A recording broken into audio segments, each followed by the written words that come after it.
మరి మైదా బిస్కెట్స్ తయారు చేసుకోవడానికి కావాల్సిన పదార్థాలు ఏంటో చూద్దాం. మైదా పిండి, బియ్యం పిండి, పంచదార పొడి, సోంపు, గుడ్లు, నెయ్యి, నూనె. కావాల్సిన పదార్థాలు చూసారు కదా. ఇప్పుడు ఎలా తయారు చేసుకోవాలో చెప్పేద్దాం. ఓకే, ఫస్ట్ ఒక పెద్ద బౌల్ తీసుకుందాం. మిక్సింగ్ కి బౌల్ తీసుకుందాము. ఫస్ట్ మైదా పిండి ఇంచుమించు మనం 1/2 కప్పు వేసేసుకోవచ్చు. అలాగే బియ్యం పిండి ఒక 3 స్పూన్స్ 3 చెంచాలు వేస్తే సరిపోతుంది. బియ్యం పిండి వేయడం వల్ల క్రిస్పీనెస్ వస్తుంది. తర్వాత ఇది చక్కెర పొడి మొత్తం వేసేసుకోవచ్చు. 1 కప్పు. 1 చెంచా నెయ్యి. ఇందులో స్పెషల్ ఏంటి అంటే సోంపు. ఇందులో కొంచెం టేస్ట్ కోసం సోంపు యూస్ చేస్తున్నాం. అలాగే గుడ్లు, 2 గుడ్లు. ఇవి స్వీట్ కాబట్టి సోంపు వేసాం. అదే హాట్ అయితే మనం జీరా వేయచ్చు బిస్కెట్స్ లో. అప్పుడు పంచదార పొడి ఉండదు, ఆ ప్లేస్ లో కారం ఉప్పు వస్తాయి.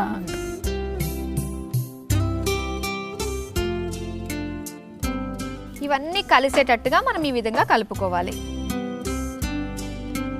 చిన్నపిల్లలు అనగానే బిస్కెట్స్ కావాలి అది ఇది అంటూ ఉంటారు.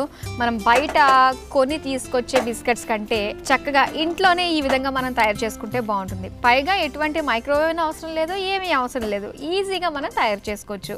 ఇంకొకటి ఏంటంటే ఇందులో మనకు షేప్స్ కూడా మనకు నచ్చిన షేప్స్ చేసుకోవచ్చు. సో పిల్లలు ఏంటంటే ఇంట్రెస్ట్ గా తింటారు అలాంటివి. అది ప్రయాణాల్లో బయటికి వెళ్ళినప్పుడు పిల్లల్ని కొంచెం అట్రాక్ట్ చేయడానికి ఇలాంటివి చేసుకొని తీసుకెళ్ళాం అనుకోండి, పిల్లలు జనరల్ గా తినకుండా ఉంటారు. అలాంటప్పుడు ఇలాంటివి తీసుకెళ్తే వాళ్ళు ఏంటంటే ప్రయాణాలు అలసిపోకుండా ఇవి తింటూ ఉంటారు.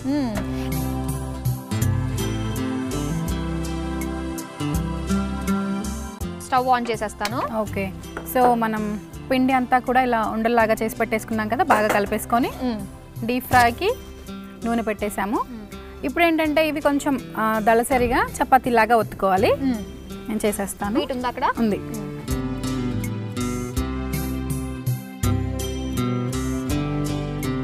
మనం చపాతీలు ఎంత సులువుగా చేసుకుంటాము, అదే విధంగా బిస్కెట్లు కూడా అంతే సులువుగా మనం తయారు చేసుకోవచ్చు. పైగా మన దగ్గర ఏమన్నా మౌల్డర్స్ లాంటివి ఉన్నాయనుకోండి, డిఫరెంట్ షేప్స్ పిల్లల కోసం చేస్తున్నాం కాబట్టి స్టార్స్ అని, మూన్స్ అని, ఇలా రౌండ్గా అని, ట్రయాంగిల్ షేప్ అని.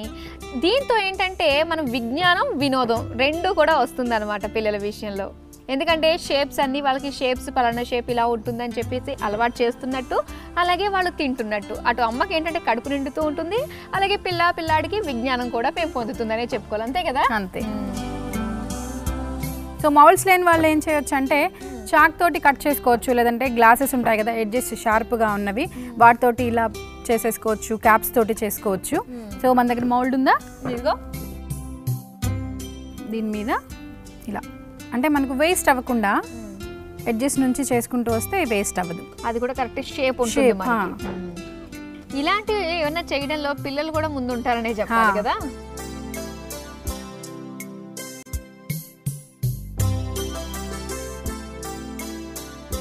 మన నూనె కూడా కాస్త వేడవుతూ ఉంది. అవి అయిపోయిన వెంటనే ఒక వాయి వేసేసుకుందాం మనం. ఓకే, సో ఒక ప్లేట్ ఇస్తావా?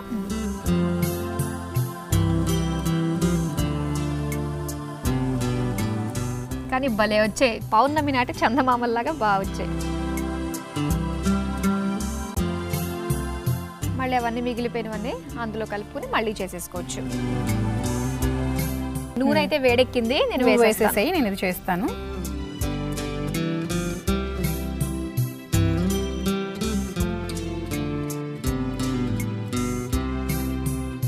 ఇలా చిన్నవి చేసుకోవడం వల్ల ఏంటంటే మనకి చూడడానికి చేతిలో ఎక్కువ ఉన్నట్టు ఉంటాయి కదా, లిమిట్ గా తిన్నట్టు ఉంటుంది.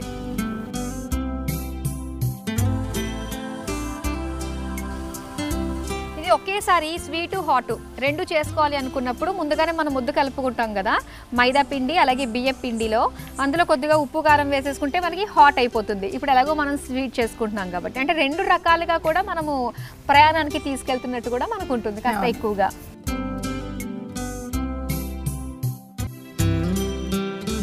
శ్రీలక్ష్మి గోల్డెన్ బ్రౌన్ కలర్ వచ్చేసింది కదా, మనం తీసేసుకుందాం.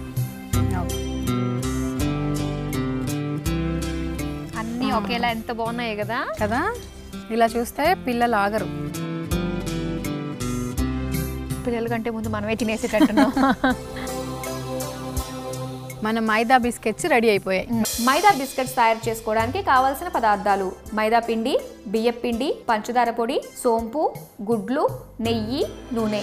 తయారు చేసుకునే విధానం: ఒక బౌల్ తీసుకుని అందులో మైదా పిండి, బియ్యం పిండి, సరిపడ పంచదార పొడి, నెయ్యి, సోంపు, 2 గుడ్లు, తగినన్ని నీళ్లు పోసుకుంటూ చపాతీ పిండిలా కలుపుకోవాలి. ఈ మిశ్రమాన్ని చపాతీలా రుద్దుకొని మనకు నచ్చిన ఆకారంలో కట్ చేసుకుని వేడివేడి నూనెలో వేసి డీప్ ఫ్రై చేసుకుంటే టేస్టీ కరకరలాడే మైదా బిస్కెట్స్ రెడీ.